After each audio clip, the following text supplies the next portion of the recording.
Bienvenidos, buenas noches, bienvenidos a Minuto 1 y como decíamos con Víctor Hugo, un día cargado de información con los protagonistas de las noticias. El hashtag con el que nos puede acompañar es Jujuy Violenta, por lo que planteábamos estas imágenes que ustedes están viendo, las imágenes de la represión en una Jujuy que ya parece estar a la deriva en términos institucionales. Ahí se ve el momento después del cual la golpea la policía jujeña a la diputada Mayra Mendoza, que estaba allí con un grupo de diputados y legisladores kirchneristas. Ahí la agarran del cuello. Ahí es el momento donde la agarran del cuello. Es el video donde se ve el accionar de la policía jujeña allí en la puerta. Fíjense, ahí se la ve a la diputada, ahí se ve el montón de los policías tratando de cubrirse unos a otros. Y en la montonera, como siempre, huele alguna piña, se producen enfrentamientos y esto, directamente el intento de estrangularla. Ahí se ve la identificación del policía. Volvé ahí, Nico, volvé a la foto anterior si podés. Pereira. Este señor Pereira, me imagino que ya a esta altura ha sido separado de la fuerza de la policía jujeña. Digo me imagino porque no lo informaron, es decir, no fue separado. Pero sería, a la luz de los acontecimientos y del evidente exceso en el intento de disuadir a los manifestantes, mujeres, jóvenes, gente con niños que había ahí también, se produce este atropello. Y claro, los efectivos que levantaban las manos como diciendo no tenemos armas, pero justo en el momento en el cual la intentan estrangular a la diputada Mendoza, ahí se lo ve también a Néstor Segovia del subte, justo en ese momento un policía tenía amartillada una itaca detrás de la diputada. Se ve en la misma foto, en la misma montonera. Un verdadero escándalo que se suma una piedra más al escándalo del radical Gerardo Morales, un hombre que ha mostrado en esto una insensibilidad frente a los reclamos de los organismos de derechos humanos internacionales, frente a los reclamos de la oposición, frente a los reclamos de los organismos de derechos humanos locales que están reclamando la libertad de Milagro Sala y además un debido proceso frente a una situación en la cual lo que hubo fueron parches y parches y parches procesales, detenciones arbitrarias, detenciones por decreto y nada de institucionalidad. Una provincia verdaderamente que está haciendo todos los méritos como para que el gobierno tome la decisión que hasta ahora no ha querido tomar, que es intervenirla para evitarse el escándalo internacional. Habló la diputada Mendoza en una breve entrevista y decía lo siguiente. ¿Por qué te agarraron? ¿Por qué no los quieren dejar ingresar? ¿Qué les dicen? Que no se puede, que tienen orden y no se puede. No hay demasiadas explicaciones, no hay argumentos válidos. Lo único cierto es que en esta provincia, en la provincia de Jujuy, con el gobernador Morales, no hay Estado de Derecho. Se violan todas las garantías constitucionales permanentemente. Y les pido por favor, y quiero a través de ustedes comentar esta situación. No nos dan información sobre Matías Rodríguez Alberti. Martín Rodríguez Alberti es presidente del Consejo Deliberante de Hurlingham y se lo llevaron detenido delante mío y no sé dónde está y si le está pasando algo en este momento nadie nos dice nada. Él es simplemente un político que vino a ver la audiencia. Un concejal y un militante político que vino a presenciar la audiencia. Afuera hay... ¿No te quieren dar información? ¿Qué es lo que te responde? Por eso yo quiero seguir preguntando. Ahí se ve la identificación de Pereira, se ve el arma, se ve todos los efectivos que estaban interviniendo, pero no fue la única novedad. Bueno, decíamos, es la ronda final de alegatos del primero de los juicios que se sigue contra Milagro Sala, en este caso por un escrache en su momento al dirigente entonces opositor, Gerardo Morales, que hoy es gobernador y de alguna manera logra ejercer revancha frente a ella. Pero no fue la única novedad del día. Mariano Hamilton, buenas noches. ¿Qué tal? Buenas noches, Berco. Así es, la Sala 2 de la Cámara Federal de Casación habilitó el recurso extraordinario federal. Esto quiere decir que la Corte Suprema de Justicia va a intervenir en el caso de Milagro Sala. ¿Por qué va a intervenir?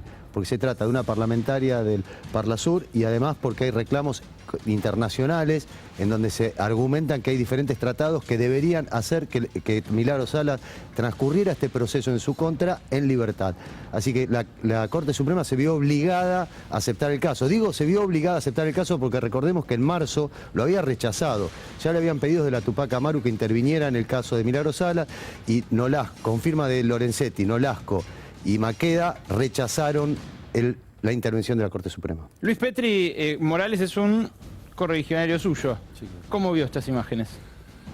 Primero lo que hay que aclarar es en el contexto en que se da. En Jujuy hay Estado de Derecho, es falso que no haya Estado de Derecho. Milagros Salas ha cometido una serie de hechos ilícitos por los cuales no había logrado ser juzgada, tenía más de 40 causas en las cuales fue sobreseída en una justicia jujeña que no investigaba. Como presidente de la Comisión de Seguridad la semana pasada recibí a las víctimas de Milagros Salas y la Tupac Amaru. Y ahí ellas relataban un relato desgarrador, porque daban cuenta de los golpes, las vejaciones, de los maltratos, de las amenazas, de las pérdidas de empleo o de las pérdidas de la vivienda, cuando en definitiva no acataban las decisiones de o Milagros Salas o la Tupac Amaru. Ese es uno de los costados, el costado más sensible, porque involucra a miles de jujeños que se vieron y fueron víctimas de la brutalidad de esta organización a la hora de someter políticamente y a la hora de generar adeptos. El otro costado tiene que ver con los recursos públicos que se fueron de todos los argentinos y fundamentalmente de los jujeños a partir de la organización Tupac Amaru. Yo te pongo un ejemplo y con esto termino. Sí. Te pongo un ejemplo. La organización Tupac Amaru tenía que construir alrededor de 8.500 viviendas. Solamente llegó a construir 1.800.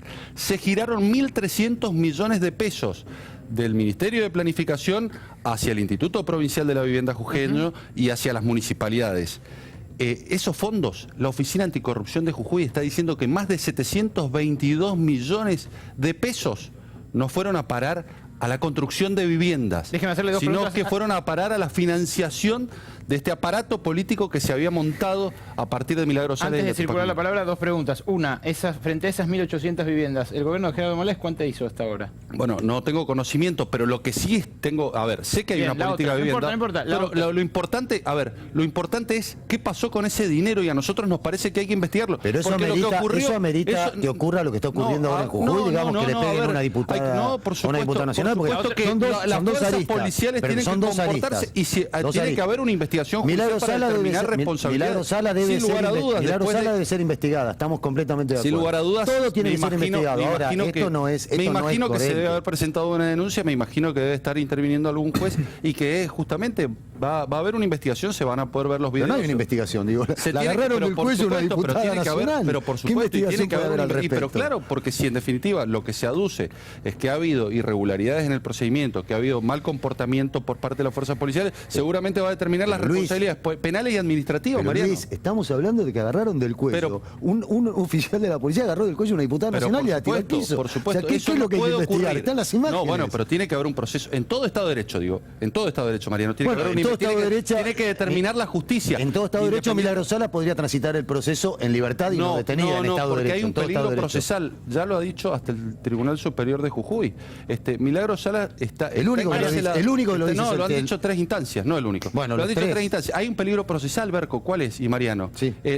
El peligro procesal o es a la fuga o es el peligro de entorpecimiento, que este es el peligro fundamental. Permítame presentar al resto de la... Sí, perdón, termino con esto. Que ha tenido en cuenta la justicia a la hora de no otorgarle el recupero de libertad. Tenemos un programa muy cargado de información hoy y vamos a tratar de pasar por varios debates que son calientes. Por eso no quiero perderme la palabra de nadie. Y Daniel Arroyo, también diputado por el Frente Renovador, de alguna manera está emparentado con esto porque en Jujuy también forma parte del Frente Renovador del gobierno. Sí, forma parte del Frente Renovador, buenas noches, pero yo creo que esto está pasando de castaño oscuro. Primero es claro que hay un hecho de represión, no solo es una violencia contra una diputada, sino contra cualquiera que se produzca eso. En segundo lugar, Milagros Sala empezó siendo encarcelada por un tema de protesta. Nadie debería, por protestar, terminar encerrada y luego se fue avanzando con el proceso. Estamos ante una complicación de verdad importante creo que nadie debería tentarse con avanzar con esto. Deberíamos parar un cambio, y lo que es evidente es que tiene que ser juzgada y que si ha cometido algún delito deberá pagar por eso, pero tiene que transitar en libertad todo ese proceso, y nadie puede tentarse en ir a los golpes a tratar de evitar que alguien vaya a seguir la situación. Lo destaco doblemente, entonces, viniendo de un diputado del Frente Renovador, este reconocimiento. Darío Martínez, diputado del Frente para la Victoria, buenas noches. Buenas noches. ¿Y usted, cuando ve esto, qué piensa? No, la verdad que es escandaloso. Primero, Mayra de pesar 50 kilos, no creo que haya sido una amenaza para esos policías que la rodeaban. Ya es escandaloso, primero, que esté presa Milagros Sala en la investigación y en el juicio. Debería estar libre, por supuesto, con una justicia investigando cada una de las denuncias, pero ya es escandaloso que un gobernador diga la quiero tener presa y la tenga. Y esto de esta represión a cualquier ciudadana, en este caso la diputada Mendoza es diputada nacional, pero la verdad que es un abuso de autoridad tremendo y es un escándalo. Entonces, lo primero que tenemos que hacer es solidarizarnos con esta situación, y me parece que si esa es la manera de tomar las decisiones en ese lugar, bueno, es preocupante. ¿Usted está de acuerdo en que Jujuy se respeta el Estado de Derecho? Bueno, en estas imágenes se demuestra que no, y un gobernador diciendo que la quiero tener presa, un gobernador, no, digamos, metiéndose en decisiones no es el del Poder gobernador, Judicial, Darío, para mí, no hay... No es el gobernador, Darío, el que toma la decisión, la toma la pero justicia. sí y más las declaraciones del gobernador. El gobernador dijo... Bueno, pero él puede opinar como puede presa, opinar cualquier ciudadano. No es el gobernador el que toma la decisión de someter a prisión preventiva a Milagros Sala. Lo hace la justicia. Hay 8 causas judiciales. Mira, yo te describo la cantidad de delitos por las cuales se le investigan. Amenazas, daños, lesiones graves, administración fraudulenta, enriquecimiento ilícito, extorsión. Digo, sí. Todas estas son las causas y los delitos que se investigan como que haya sido tentativa de homicidio o homicidio en grado de tentativa. Todos estos son los delitos que la justicia jujeña ahora recién está logrando investigar, porque hasta el 10 de diciembre del año pasado todas estas causas se archivaban. Pero nadie está planteando que no se investigue. Lo que estamos planteando es que corresponde que esté libre en este proceso de investigación y que se investigue, que la ley caiga con todo el peso que corresponde. Mira, el 50% de las personas privadas de la libertad en la República Argentina tienen prisión preventiva. ¿Por qué tienen prisión preventiva? Porque la justicia entiende ese 50%. Estamos hablando sobre una población penitenciaria de 72.000 personas que actualmente se encuentran privadas de la libertad. ¿Por qué ese 50% está privada de la libertad durante el proceso? Porque la justicia entiende o que hay peligro de fuga o que hay peligro de entorpecimiento, con lo cual la justicia en Jujuy no está actuando extraordinariamente de lo que le ocurre a cualquier ciudadano que comete un delito y que en definitiva a la hora de presentarse al proceso puede obstaculizar ese proceso o puede eventualmente ¿Te puedo hacer una pregunta? O sea, estamos escuchando desde hace décadas que la Tupac Amaru es una organización armada, una organización coercitiva, una organización que tiene centenares o miles de militantes que son hordas que van a apretar gente. Ahora, ¿qué tiene que ver una persona en prisión preventiva porque dicen que puede entorpecer el juicio? Y si realmente manejara todas esas hordas que pueden apretar gente o lastimar gente, o sea, no tiene sentido. Es descabellado decir que Milagros Sala, primero, que puede fugarse cuando es parlamentaria del Mercosur, y segundo, que puede ella ir a amedrentar a testigos. Es como disparatado. Si efectivamente es como se sostiene, tiene un montón de gente que podría hacerlo por ella. La capacidad de amenaza, de coacción de la organización Tupac Amaru ha sido reflejada por medios nacionales que han jugado a su partido del periodismo, concurrían a Jujuy y eran seguidos, se les hacía inteligencia, se los amedrentaba, se les sacó la cámara a un periodista. Esto pasó por miembros de la organización Tupac Amaru. Y cuando uno, por ejemplo, en el caso de la reunión de la Comisión de Seguridad, cuando recibimos a las víctimas y les preguntábamos si tenían miedo, ellos decían que actualmente tienen miedo de la influencia y el poder a los que están en contra de Morales si no tienen miedo que tiene la Tupac Amaru actualmente en Jujuy, más allá de el aprisionamiento de Milagros Sala. ¿Arroyo? Bueno, yo estuve muchas veces en Jujuy hablando con la gente de la Tupac, he sido funcionario y me han cortado cada vez que he ido, o sea, he tenido distintas situaciones. Por un lado, ha hecho muchas cosas en materia social, en materia de salud y vivienda, evidentemente. Por otro lado, ha tenido situaciones complejas. Yo creo que efectivamente ha tenido mecanismos de extorsión. Ahora, lo que tiene que hacer es alguien juzgar eso mientras en libertad vive el proceso y nadie debe tentarse con que la policía salga a agarrar diputada o no diputada para que no pueda entrar a una sesión. Estamos diferenciando ambas cosas. Miren, es una organización que ha hecho mucho, que lo ha hecho de manera rara, que alguien deberá juzgar eso, pero debe pasar el proceso en libertad. hablando de represión, no podemos dejar pasar esto. Un caso gravísimo de gatillo fácil hoy acá en la ciudad de Buenos Aires. De hecho, en la avenida Jujuy, valga la redundancia, en Jujuy, Carlos Calvo denuncian el asesinato de un pibe que estaba con las manos en alto respondiendo el llamado de alto de la policía. De un policía de civil. De un policía de civil, es cierto. Al grito de alto intenta detenerlo, el muchacho se asusta pero levanta las manos y es fusilado inmediatamente de un solo tiro en la frente. Hubo cortes de calles en la zona de Once justamente protestando por esto, pero es una situación que se está dando demasiado frecuentemente en los barrios populares de la ciudad y del conurbano bonaerense. Una situación muy grave, Mariano, que tiene la raíz en fuerzas de seguridad que tienen un doble estándar muy claramente a la hora de tratar a gente de recursos o gente sin recursos, ¿no? Sí, así es. Las fuerzas de seguridad, en algunos casos, no vamos a generalizar porque sería injusto, están desmadradas.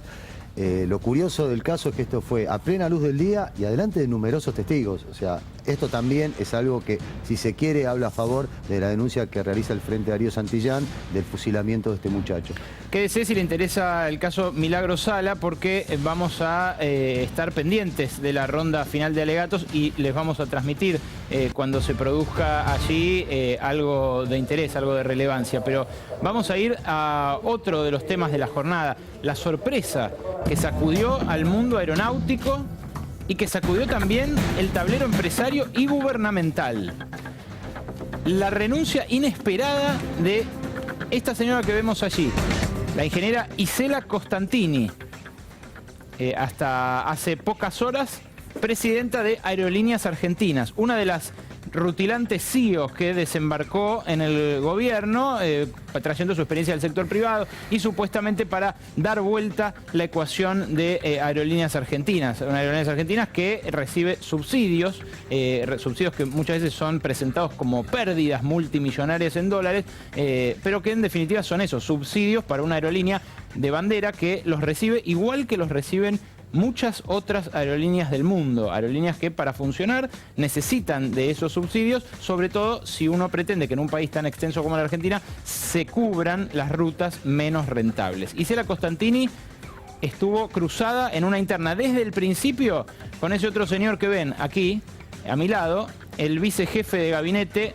Gustavo Lopetegui. ¿De dónde viene Gustavo Lopetegui? De la competencia, de LAN.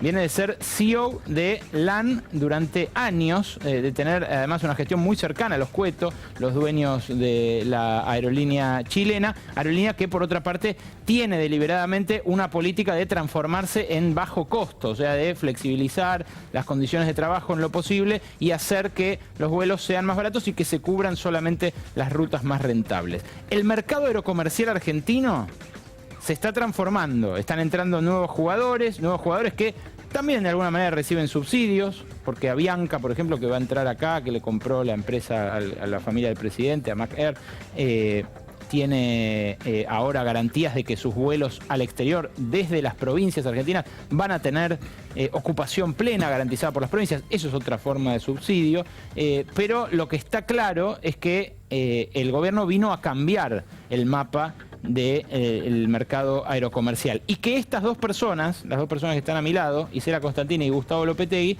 tuvieron encontronazos durante todo el año. ¿Qué no quiso hacer Isela Costantini? Un ajuste de shock, lo que impulsaba no solo Lopetegui, sino también Marcos Peña y Guillermo Dietrich, el ministro de Transporte. La última paritaria fue muy tensa, como suelen ser las paritarias aeronáuticas, pero tuvo como condimento esa interna, una interna en la cual no la dejaban vivir prácticamente a Isela Costantini, condicionándola para que llevara adelante un plan de ajuste que, por lo menos en términos plenos, no ejecutó. La renuncia de Costantini se dio por supuestas razones personales, pero, Mariano, renunciaron por las mismas razones personales varios de sus colaboradores. Sí, su número 2, Manuel Álvarez Tronjé, también renunció, y Daniel Maggi, que es el gerente de Recursos Humanos, también renunció, o sea que parece que tenían un problema personal que los abarcaba a todos. Claro, quizás son familia, Claro. no sé, el problema personal se les contagió tal vez. Estamos con Andrés Junior, que es secretario adjunto del gremio de aeronavegantes, de la Asociación Argentina de Aeronavegantes. Andrés, buenas noches. Muy buenas noches. ¿Cómo interpretas esto? Bueno, creo que hay que partirlo en diferentes cuestiones, ¿no? La renuncia de Isela, la política comercial, el análisis, para mi gusto, a destiempo de Recalde. En primer lugar, terminamos recién de la reunión en la cual nos convocó Isela para saludarnos, básicamente, contarnos cómo va a ser la transición entre ella y la nueva persona que se va a hacer cargo. Un ex del Techint, Aqua. ¿verdad? Un ex Techint. ¿Cómo se llama? Del Aqua. Del Mario Aqua. Estaba a cargo de Intercargo. Es cierto. Claro. Hoy todavía es el presidente de Intercargo. Claro. Van a hacer una transición bastante larga. Incluso Daniel Maggi se va a quedar también. Para Uribe es el nuevo... Sí, se van a quedar hasta para hacer la transición, Exacto. digamos, pero están todos renunciados, ¿eh? Están todos Sí, renunciados. Sí. La verdad que en primer lugar destacar desde el lado humano y profesional a Isela, porque todos los sindicatos le hicimos llegar nuestro respeto, nuestro agradecimiento y nuestro reconocimiento por su... Y no son precisamente amigables los sindicatos. Por eso iba a decir, ¿no? La verdad que Ustedes son un segmento bastante combativo. irse de Por aerolíneas eso. con este tipo de despedida, digamos, no es lo más normal. No. Yo no lo recuerdo y soy tercera generación de aerolíneas. Y bueno, ella lo logró, respetó su palabra, llegó a una empresa donde se hablaba de achique y no solo no lo hubo, sino que en nuestro caso, por ejemplo, hubo más rutas, más destinos y se tomó personal. Vamos a eso, Andrés. sí. ¿Para vos la expulsan porque no ajustó? ¿Porque no hubo achique? No, yo no puedo hacer ese juicio ahora en este momento, no lo puedo hacer, ni tampoco la relación de Gustavo Lopetegui, que también lo conocí cuando era CEO de LAN, y sí conozco su visión de lo que es lo aerocomercial, y está muy opuesta a la mía, por ejemplo, y a la nuestra, a la de todos los sindicatos. ¿Por qué? Desarrolla un poco eso. Y porque va para el lado LAN, para el modelo antisindical, para el modelo de sin piso tarifario. Bajo costo. Bajo costo es una cosa y el piso tarifario es otra, la banda de tarifas donde puede haber dumping, donde puede venir un grande y que comerse a todos los más chicos. Y bueno, lo que tenemos que tener en claro es que primero reconocerle a Isela y en segundo lugar los sindicatos tenemos todos la postura. Nosotros tenemos, hoy estuvo Juan Pablo Brey, que es el secretario general de nuestro sindicato en transporte, y nos garantizaron la continuidad del plan de la compañía, que es de crecimiento. Y nosotros, como representantes de nuestros compañeros, vamos a velar por eso. Y además, en mi caso, como dije hace un rato, es una cuestión ya está, digamos, familiar y de amor por la compañía, donde siempre quisimos que venga una persona que tomara aerolíneas como una aerolínea y la manejara profesionalmente y no una caja política o una empresa de desguace para llevarse las partes para España. Decías que no compartías el análisis de Recalde, ¿por qué? Porque Recalde no me parece que tenga autoridad profesional con la gestión que hizo para decir nada. La verdad, tuvo 8 años la empresa y la dejó con un nivel de endeudamiento y un nivel... no compró los aviones que correspondían, entregó la ruta a Auckland. La ruta a Auckland hoy la hace Air New Zealand por el mismo precio y gana plata, con nuestro código. Es la ruta. Somos un país mal ubicado geográficamente para lo aeronáutico. Si para algo estamos bien ubicados es para ir a Asia-Pacífico y abandonamos Auckland. Y eso no se dio bajo la gestión de Isela, Nobleza No, Obliga, ustedes lo están diciendo. eso fue Auckland en 2012, si no me recuerdo mal, y en 2013 Sydney. Y la verdad que es una ruta que encima le inventó Aerolíneas. También empezó a ir a México, que es una ruta que tiene que explotar los aviones, en el buen sentido, ¿no? De pasajeros. Sí, sí. Estamos muy sensibles. Y la dio y la abandonó. Bien. Hay muchas rutas que hoy Pero- podrían explorarse y que para ese lado es que los sindicatos, perdón, Ale, Sí. tenemos que que fijar la vista y decir, bueno, este tema de Isela, si es político o no es político, agradecerle, y por otro lado nosotros enfocar y todos los sindicatos ir para el lado que Aerolínea siga creciendo, siga teniendo lugar de preponderancia como línea de bandera, como en todos los países, bien dijiste vos, se le da preponderancia sobre la línea de bandera, pero mirar para ese lado. Y que los actores que quieren entrar a este mercado, si esa es la visión del gobierno, lo hagan con todas las reglas que tiene el mercado comercial argentino. Gracias, Andrés. Otro tema, tenemos muchos, dijimos. Vamos a estar en un rato con los científicos que están tomando hace 48 horas la sede del Ministerio de Ciencia y Tecnología frente a un ajuste que hace que vaya a haber menos vacantes en las becas de investigación del CONICET y que además los enfrenta a una situación crítica para la continuidad de la carrera científica, porque el hecho de que no se abran nuevas vacantes complica el ascenso de los que ya empezaron como becarios a investigar. Un extraño caso, una extraña interpretación de la meritocracia y de la investigación y desarrollo que había dicho el gobierno de Cambiemos que iba a poner en un lugar importante, en un lugar de relevancia de su agenda política. La Argentina es uno de los países indiscutiblemente que desde los años 50, cuando se imitó el modelo francés en el CONICET, estuvo a la vanguardia de la investigación centralizada en una agencia de este tipo. Argentina tiene premios Nobel, Argentina exportó reactores, no durante el kirchnerismo, antes también, ahora también. Eso es algo que me parece que tenemos que cuidar como una política de Estado. Eso, exportar reactores, exportar materia gris. Eso es lo que hacen los que hoy nos acompañan en la tribuna de Minuto 1. Y eso es lo que temen no poder hacer más.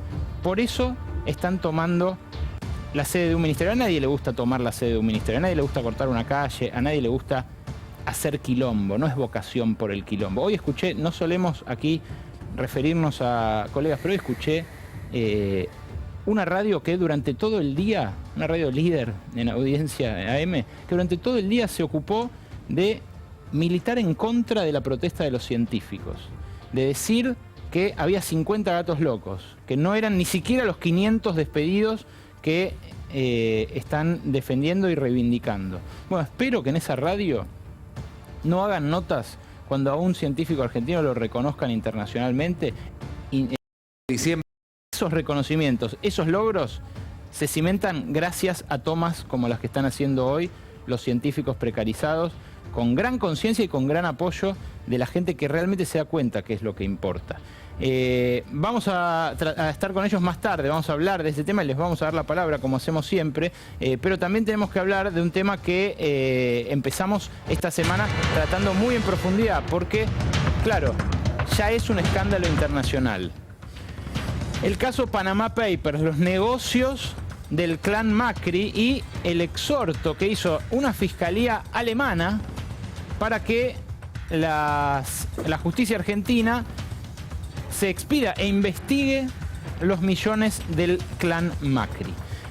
La Fiscalía de Hamburgo, nosotros lo comentamos, hizo este pedido, llegó al fiscal Delgado, al juez Casanelo la semana pasada, fue revelado durante el fin de semana, primero por el diario La Nación, Hugo Alconadamón, luego por Emilia Delfino en el diario Perfil, pero hay más de estas denuncias y por eso va a haber una ampliación de la denuncia que lleva adelante el diputado Darío Martínez en las próximas horas, ¿verdad, diputado? Sí, exactamente. Seguramente, bueno, mañana tenemos la discusión de ganancias en el Congreso, pero luego de eso vamos a ir a ampliar la denuncia. Bueno, lo que está sucediendo es que esta información viene a ratificar lo que nosotros venimos sosteniendo en la denuncia. Ahora hemos ampliado, son 41 sociedades del grupo Macri creadas en guaridas fiscales, 28 de ellas creadas entre el 2004 y el 2015, con un mecanismo, para darte un ejemplo, esta que salió a la luz gracias a la colaboración de Alemania, que no son muchos los gobiernos que están colaborando en función de los pedidos de exhortos que ha solicitado el brasileño, por ejemplo. El brasileño, por ejemplo, y ya es un escándalo en Brasil porque los mismos legisladores brasileños no quieren que su presidente ayude a un evasor.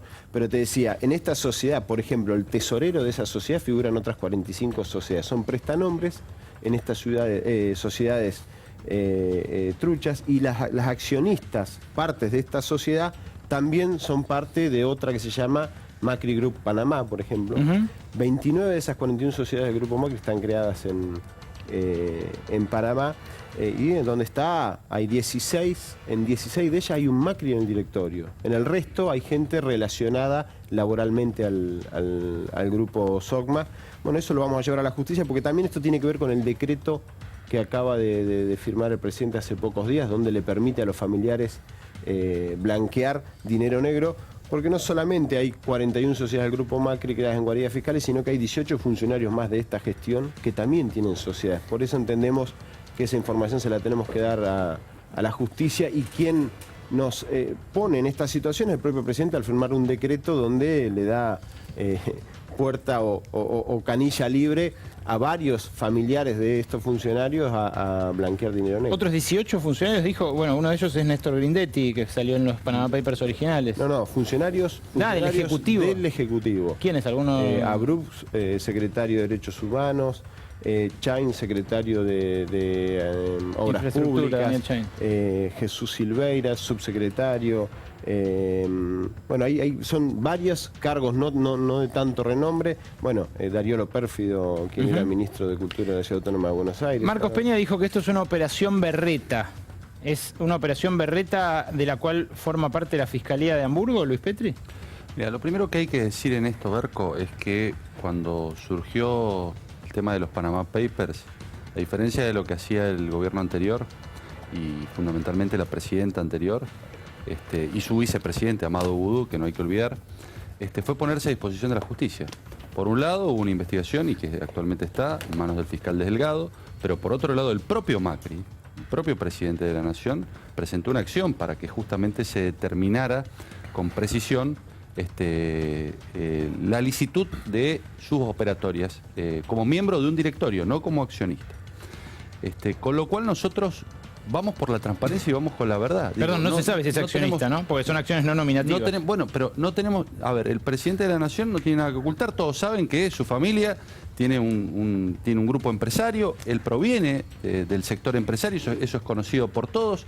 Digo, y no necesariamente que su familia, el grupo de su familia, tenga empresas en el exterior, supone que evadan o supone que... no, simplemente es un indicio. No necesariamente. Es un buen indicio. Digo, no necesariamente, digo, pero me parece que el accionar del presidente de la Nación fue ponerse inmediatamente a disposición de la justicia y aclarar todo y cuanto fuese requerido por ella, a diferencia de lo que ocurría con el gobierno anterior. Y me parece que hay un dato más hoy, que es también muy importante, y es el reconocimiento por parte de Odebrecht, que esto también es necesario decirlo, de los 35 millones de dólares que pagó la gestión anterior. Digo, esto habla de la escandalosa corrupción que se vivió durante la década. Claro, pero no estamos hablando de eso. Estamos hablando de otra cosa, claro. Perdón, estamos hablando de Panama Papers. Permíteme, Mariano, porque hay 23 horas por día de 50 canales que hablan de la corrupción del gobierno anterior. Y está bárbaro, y seguramente hay mucha gente que le interesa. Pero nosotros queremos usar un cachito de una hora de un canal para hablar de la corrupción de este gobierno. ¿Qué le parece? Pero ¿por qué corrupción? Mira, cuando Darío habla del blanqueo,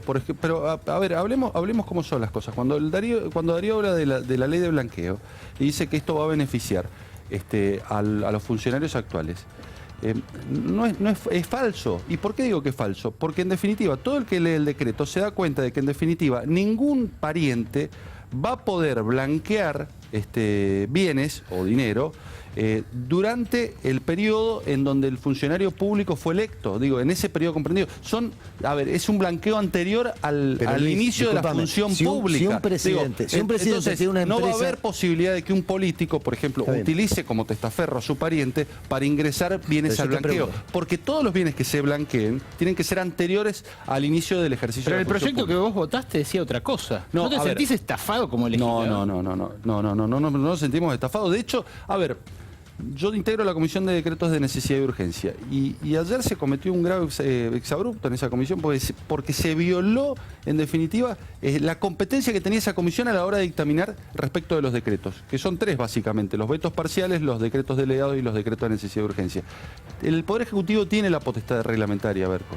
Ahora, si la oposición considera que en definitiva hubo un exceso a la hora de reglamentar este decreto, esta ley, Lo que tiene que hacer es lo que hizo el diputado Solá, que se presentó a la justicia y presentó un amparo, o eventualmente lo que tiene que hacer es presentarse una modificación de la ley que con precisión y exactitud determine a ver si se encuentran o no se encuentran comprendidos los familiares con anterioridad al ejercicio de la función pública por parte del funcionario. Pero estas son los dos remedios y las dos respuestas. Y esto creo que ya se está haciendo. En la ley, déjame aclarar algo, porque hay dos cuestiones. En la ley está claro que no pueden blancar los familiares, y mi denuncia no es por lo que evadió y lavó Mauricio Macri ahora desde que es presidente, sino lo que vino evadiendo y lavando la cantidad de sociedades que creó para lavar y evadir durante toda su vida de empresario. Nuestro problema, nuestra cruzada es contra los Mauricio Macri empresarios que siguen haciendo esto en la Argentina. Y segundo, no fue a la justicia penal, eso es mentira, él eligió ir a la justicia civil, él aunque sea el presidente. Un fiscal delgado en la justicia penal y una él acción aunque civil. sea el presidente no puede elegir qué fuero lo investiga, él tiene que ir a la justicia penal, a donde todavía no ha aparecido. Pero si la y no se justicia ha penal lo está sentado, investigando el ni ha fiscal respondido la delgado. pregunta sencilla de ¿para qué creaba sociedades en guaridas fiscales? Simplemente eso es lo que tiene que contestar, y hasta ahora lo único que ha dicho con respecto a eso es que él no las creaba, Fleck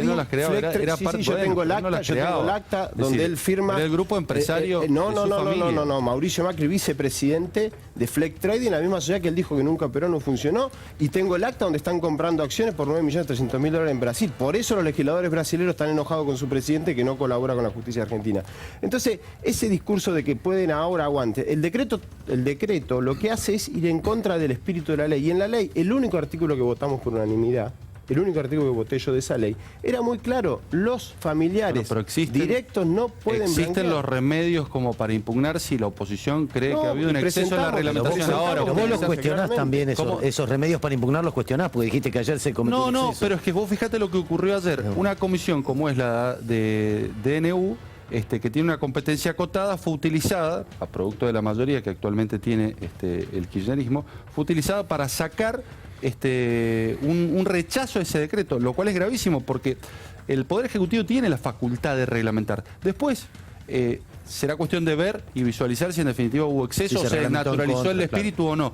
Pero no se puede utilizar una comisión que tiene una competencia específica, que es tratar los decretos de necesidad de urgencia, es tratar los decretos delegados y es tratar los vetos parciales, para dictaminar en un decreto reglamentario, porque no es competencia del ¿Cómo Congreso. sigue ese asunto de lo que ocurrió Por ayer? eso yo decía... Pero ¿cómo acá, sigue técnicamente?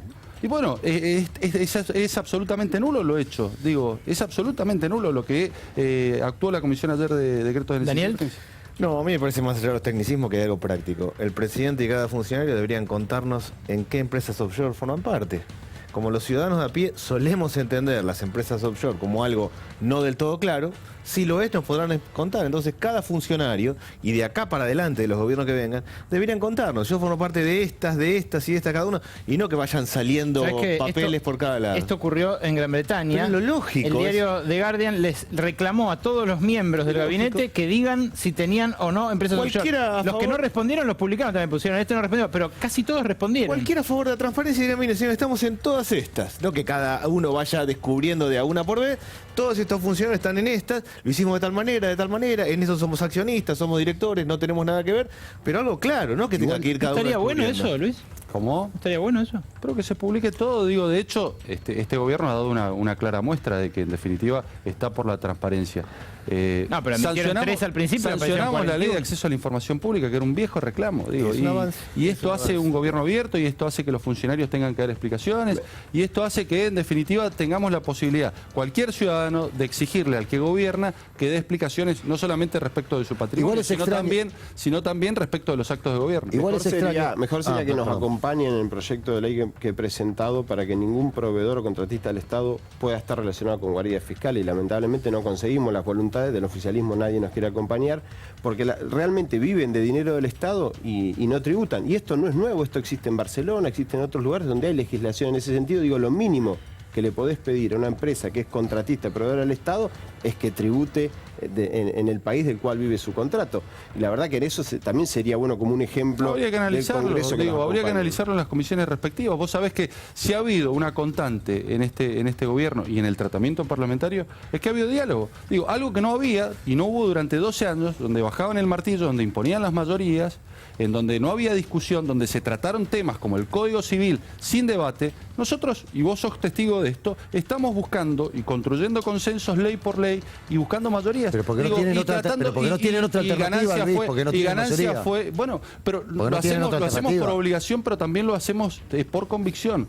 Porque hay muchas leyes que, por ejemplo, teníamos quizás la mayoría para aprobarla y no obstante eso seguimos buscando consenso. Cannabis para uso medicinal salió por unanimidad. Digo, fue una ley que salió por unanimidad, la votaron todos. Volvamos al tema Panama Papers y el patrimonio del clan Macri. ¿Cómo explica el oficialismo, cómo explica usted, Luis, que el presidente declare una fortuna? Por supuesto, todos sabemos que Macri es un hombre de fortuna, que la amasó su padre, que está relacionada con los contratos de los servicios públicos, de la obra pública, pero el presidente declara una fortuna cercana a los 100 millones de pesos. Y la esposa, la ex esposa de uno de los hermanos mencionados en estas empresas de Hamburgo, le reclama por el divorcio contencioso 200 millones de dólares porque dice que tiene una fortuna ganancial del matrimonio de 400 millones de dólares. ¿Tan mal le salió la herencia o la sucesión a Mauricio Macri? Yo desconozco, pero será una cuestión que tendrá que determinar la justicia y en definitiva si hay algún reclamo deberá comprobarlo, digo esto. Pero me parece que esto es lo importante y lo que ha cambiado a partir de ahora. No tenemos ni un presidente, ni ministros, ni funcionarios que se escuden en sus fueros, que persigan a procuradores, que demonicen a la justicia, cuando en definitiva surge algún tipo de conflicto o algún tipo de denuncia. Muy por el contrario, lo que hay es la puesta a disposición de la justicia para que la justicia investigue. Y si hay alguien que alega, por ejemplo, que el patrimonio superior deberá demostrarlo, digo, y la justicia deberá investigar, y yo te puedo asegurar que el presidente va a ser el primero que va a querer clarificar esta situación. Ojalá. Aldo, ¿qué es lo que van a reclamar ustedes? Darío, perdón. Aldo, su asesor me dice que me pasa nosotros lo que vamos a hacer es llevar, porque entendemos que ahora la justicia, en función de esta colaboración del gobierno de Alemania, bueno, ha extendido al grupo Macri en sí, entonces vamos a llevar todo el listado de las empresas que tiene el grupo Macri realmente en guaridas fiscales, porque la verdad que nosotros nos estábamos concentrando en función de la denuncia que yo había hecho, en las que Mauricio Macri figuraba en las actas, aparecía, pero acá, bueno, al aparecer esta nueva información, nosotros nos vemos, y el decreto además, nos vemos obligados a decir, bueno, señor juez, guarda porque hay 41 sociedades, 28, ¿para qué creó 28 sociedades en Panamá?